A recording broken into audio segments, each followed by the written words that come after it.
نحمدہ و نصلی علی رسولہ الکریم، اما بعد فاعوذ باللہ من الشیطان الرجیم، بسم اللہ الرحمن الرحیم۔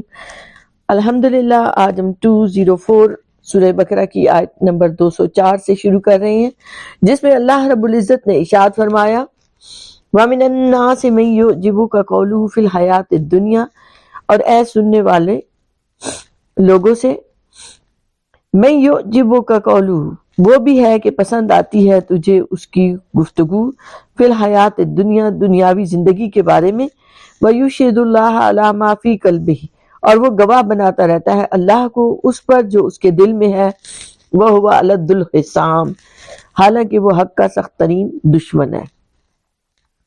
یہ آیت مبارکہ اس کے بارے میں بتایا جاتا ہے کہ یہ منافقوں کے بارے میں ہے، اور خاص طور پر یہ آیت اخنس بن شریک ثقفی کے حق میں نازل ہوئی۔ اس کا بعض میں نام اخیس بن شریک کے نام سے آیا ہے، اور بعض میں اخنس بن شریک ثقفی کے حق میں یہ آیت مبارکہ نازل ہوئی۔ وہ نبی کریم علیہ السلام کی خدمت میں حاضر ہو کر بہت ہی میٹھی میٹھی باتیں کیا کرتا تھا، اور اپنے اسلام اور آپ صلی اللہ علیہ وسلم سے محبت کا دعویٰ کرتا، اس پر قسمیں کھاتا، لیکن در حقیقت وہ در پردہ فساد انگیزی میں مصروف رہتا تھا۔ تو یہاں اسی کو سامنے رکھ کے تو ایک بتایا جا رہا ہے کہ منافقین ایسے لوگ ہیں کہ سامنے آتے ہیں تو میٹھی میٹھی باتیں کرتے ہیں، اپنے مسلمان ہونے کے لیے لمبے چوڑے دعوے کرتے ہیں، اس پر اللہ کی قسمیں بھی کھاتے ہیں، حالانکہ حقیقت یہ ہوتی ہے کہ اسلام کے سب سے بڑے جھگڑالو دشمن یہی ہے۔ جب یہ تمہارے پاس سے واپس آتے ہیں یا ان کو کچھ اقتدار ملتا ہے تو ان کی شر پسند طبیعت گل کھلاتی ہے، فتنہ و فساد اور قتل و غارت گری کا بازار گرم کر دیتے ہیں۔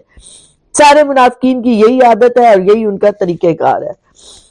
تو اس ابن شریک ثقفی نے بھی یہی کیا، اس نے مسلمانوں کے مویشی کو ہلاک کیا، ان کی کھیتی کو آگ لگا دی۔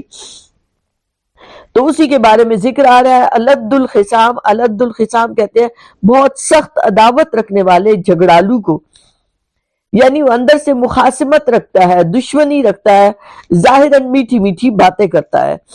تو ایسے لوگوں سے آگاہ رہیں کہ جو ظاہری ان کی میٹھی باتوں پہ، چال باز باتوں پہ نہ آئے، ان کی ظاہری چرب زبانی اور دنیا داری عوام الناس کے لیے دلکش ہوتی ہے، اور وہ اس سے دھوکہ کھا جاتے ہیں۔ اللہ تعالیٰ کا اعلان ہے کہ ایسے لوگوں کے دلوں میں منافقت کے سوا کچھ نہیں ہوتا، یہ لوگ حقیقت میں حق کے شدید دشمن بھی ہو سکتے ہیں۔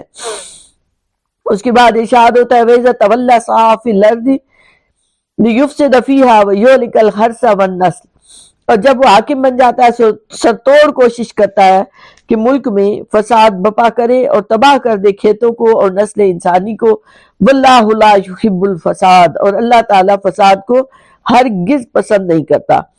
تولا کے دو معنی ہیں، اس کا مطلب ہے والی بن جانا، یعنی حکمرانی کے معنوں میں آتا ہے، اور پیٹ پھیرنا، یا دونوں معنی مراد لیے جا سکتے ہیں۔ یعنی اگر اسے اقتدار ملتا ہے تو وہ کیا کرتا ہے، فتنہ و فساد بپا کرتا ہے، لوٹ کھسوٹ شروع کر دیتا ہے، مسلمانوں کو لوٹتا ہے اور فتنہ و فساد بپا کرتا ہے۔ جب مسلمان، اور دوسرے معنوں میں لے کہ پیٹ پھیر لیتا ہے، یعنی جب مسلمانوں کے پاس سے اٹھ کر چلا جاتا ہے تو پھر وہی منافقت ظاہر کرنے لگ جاتا ہے۔ یہ ان سارے اخنس جیسے سارے دوستوں کا اس کے یہی حال ہے جن کے پاس وہ بیٹھتا رہتا ہے۔ تو یہاں اسی کا ذکر ہو رہا ہے کہ ایسے لوگوں سے آگاہ رہو۔ اور پھر اگلی آیت مبارکہ میں ارشاد باری تعالیٰ ہے وَإِذَا قِيلَ لَهُ اتَّقِ اللَّهَ أَخَذَتْهُ الْعِزَّةُ بِالْإِثْمِ، اور جب کہا جائے اسے کہ میاں خدا سے تو ڈرو، تو اکساتا ہے اسے غرور گناہ پر۔ فَحَسْبُهُ جہنم، بس اس کے لیے جہنم کافی ہے، وَلْبِئْسَ الْمِہَادُ، اور وہ بہت برا ٹھکانہ ہے۔ اب یہاں اسم سے مراد گناہ یعنی ظلم اور سرکشی اور نیکی کی طرف، نصیحت کی طرف التفات نہ کرنا مراد ہے۔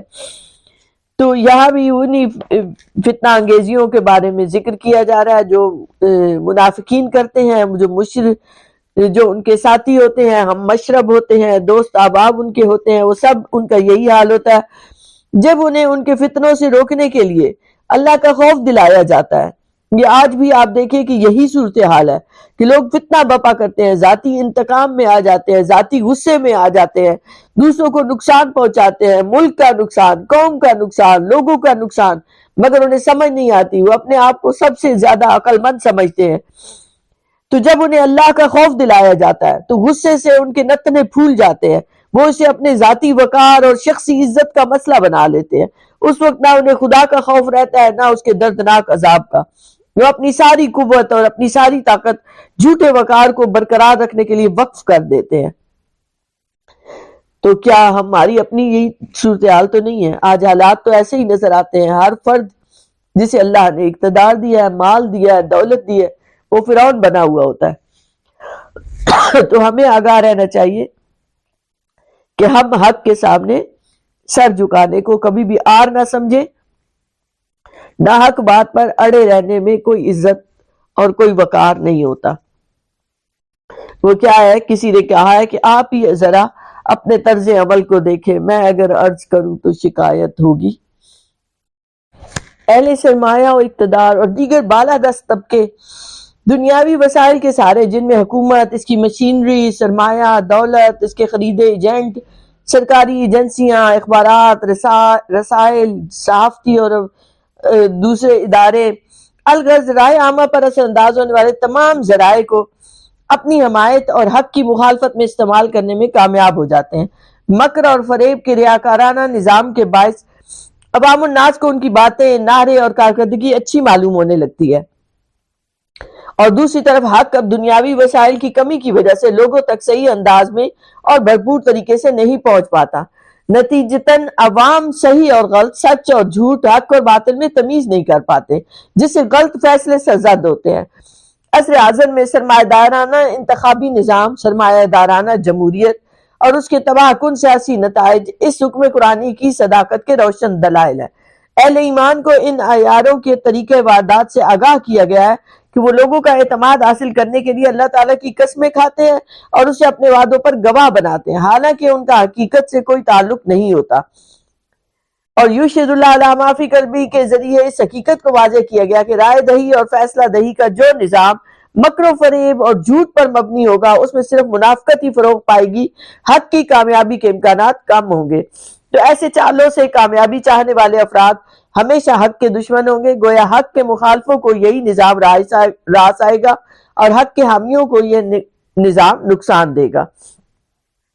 پھر آگے بتایا گیا کہ جب یہ مخالفین اپنی بات منوا لیتے ہیں اپنے مکر اور فریب سے، اپنی عیاری سے، مکاری سے، تو پھر ان کا عمل کیا ہوتا ہے؟ یہ فساد انگیزی اور لوٹ مار کرتے ہیں۔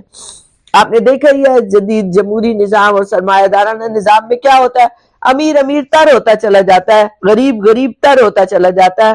یہ مختلف انداز سے خوف کی فضا بناتے ہیں، لوٹ مار کرتے ہیں، زیادہ سرمایہ ان کے پاس جمع ہوتا چلا جاتا ہے، غریبوں تک، عام عوام تک سہولتیں نہیں پہنچتی، کھیتیوں یعنی ذرائع پیداوار کو یہ لوگ تباہ و برباد کر دیتے ہیں اپنی پالیسیوں کے سبب سے، نسلوں کو ذہنی، جسمانی، اخلاقی اور عملی طریقے سے تباہ کرتے ہیں۔ ایسے فتنہ و فساد کے لیے فساد فی الارض، ہلاک الحرث اور نسل، یہ تینوں جو ہیں وہ یہ تینوں لفظ استعمال ہوئے۔ مَا تَوَلَّى سَعَى فِي الْأَرْضِ لِيُفْسِدَ فِيهَا وَيُهْلِكَ الْحَرْثَ وَالنَّسْلَ، کہ کھیتیوں کو، نسل انسانی کو تباہ کر دیتے ہیں۔ تو نسل انسانی کو تباہ کیسے کیا؟ کہ نسلوں کو ذہنی، اخلاقی، جسمانی، عملی ہر طریقے سے ایسے نظام رائج کر دیے، جیسے آج کل میڈیا بات چلتی ہے، اس کے ذریعے، سوشل ایسے پرابلمز کے ذریعے نسلوں کو ذہنی طور پر تباہ و برباد کر دیا جاتا ہے اور احساس بھی نہیں ہوتا۔ تو ان ملکی اور بین الاقوامی سطح پر ہمارے سیاسی، اقتصادی اور سماجی حالات کو دیکھیں تو یہ سارے کے سارے اس آیت مبارکہ کے بارے میں ہمارے سامنے نظر آتے ہیں۔ پھر ایسے مکار لوگوں پر نصیحت اثر انداز ہی نہیں ہوتی۔ جب انہیں خوف خدا کی تلقین کرو تو وہ زیادہ غرور اور تکبر میں مبتلا ہوتے ہیں۔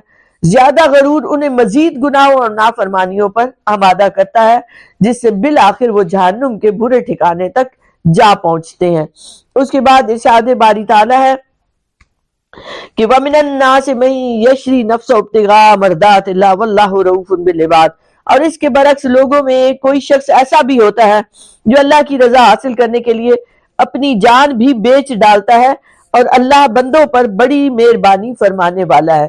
اس آیت مبارکہ کے شان نزول کے بارے میں آتا ہے کہ یہ بڑے مشہور صحابی حضرت صہیب رومی، ان کے بارے میں آئی کہ جب وہ ہجرت کر کے سید عالم نبی کریم علیہ الصلوۃ والسلام کی خدمت میں مدینہ طیبہ کی طرف روانہ ہوئے تو قریش کی ایک جماعت نے ان کا تعاقب کیا۔ آپ سواری سے اترے اور تیر نکال کر فرمانے لگے کہ اے قریش، تم میں سے کوئی میرے پاس نہیں آ سکتا جب تک کہ میں تیر مارتے مارتے سارے ترکش خالی نہ کر دوں، اور پھر جب تک تلوار میرے ہاتھ میں رہے اس سے ماروں، اس وقت تک تمہاری جماعت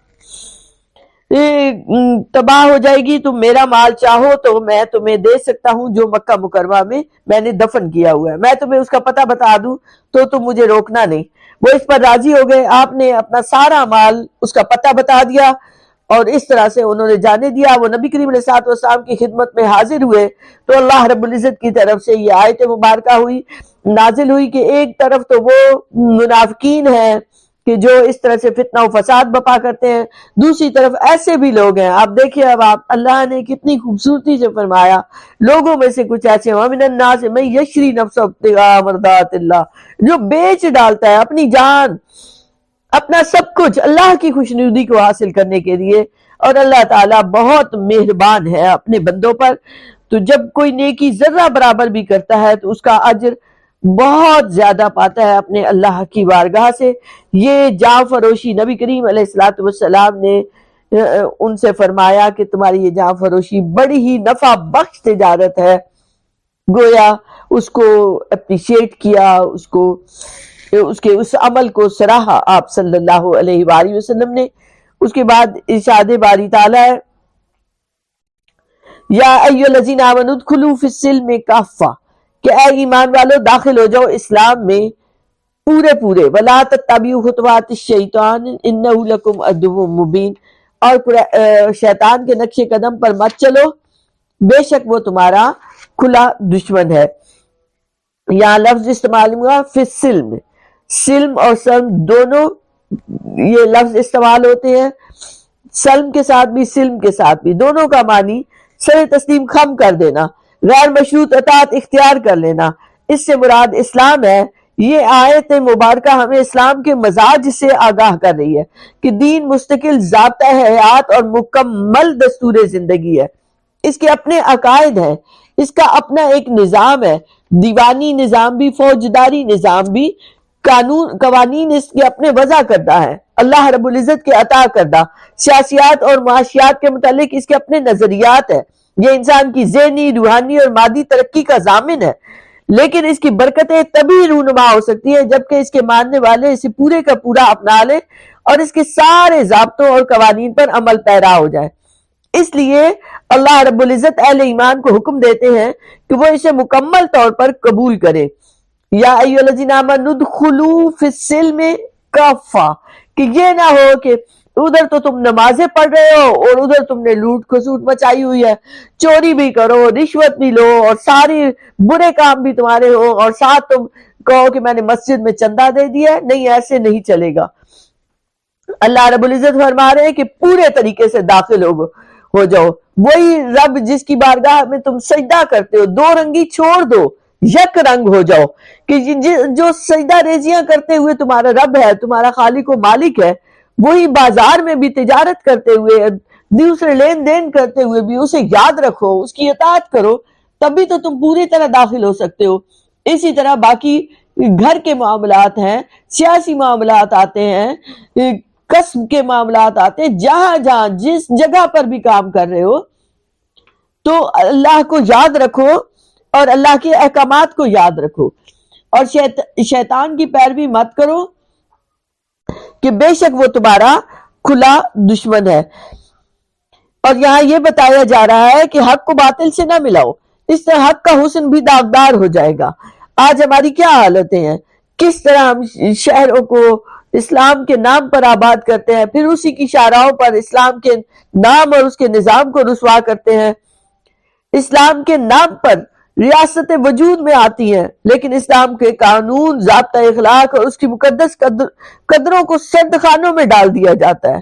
یہ خدا فریبی بھی ہے اور خود فریبی بھی۔ اس سے باہر نکلیں۔ کیا ابھی وقت نہیں آیا کہ ہم اپنے مذاق کرنا چھوڑ دیں اور دین کو پوری طرح سے اپنا لیں؟ اور یہ دیکھیں کہ اللہ رب العزت نے تعمیل احکام کا حکم دیا اور یہ بھی بتا دیا کہ اس پر پورے طریقے سے عمل کرو اور منسوخ جو احکامات ہوتے ہیں ان کو ترک کرو، شیطان کی پیروی سے باز رہو جو ممنوع ہے، جن کی ممانعت آگے کی مت کرو، ان سے باز آ جاؤ۔ شیطان تو انسانیت کا دشمن ہے۔ نظام اسلام کو جزون قبول کرنا اور جزون چھوڑ دینا یہ شیطان کی پیروی ہے۔ اسی طرح اسلام کے نظام میں اپنی مرضی یا مفاد کے پیش نظر تبدیلی کرنا بھی شیطان کی پیروی ہے۔ آج ہماری نفس پرستی اور شیطان پرستی کا یہی نتیجہ انفرادی سطح پر بھی نظر آ رہا ہے، اجتماعی اور قومی سطح پر بھی۔ تو یاد رکھیں کہ اللہ رب العزت نے اس سے سختی سے منع فرمایا ہے اور ہمیں بھی چاہیے کہ ہم شیطانی کاموں سے باز آ جائیں، اپنے اللہ کو راضی کر لیں تاکہ ہماری دنیا بھی سنور جائے اور آخرت بھی سنور جائے۔ ہر صورت میں ہمیں یہ خیال رکھنا ہے ان چیزوں کا۔ اللہ رب العزت ہمیں توفیق دے کہ ہم پورے طریقے سے اسلام کی پیروی کر سکیں۔ بہت شکریہ۔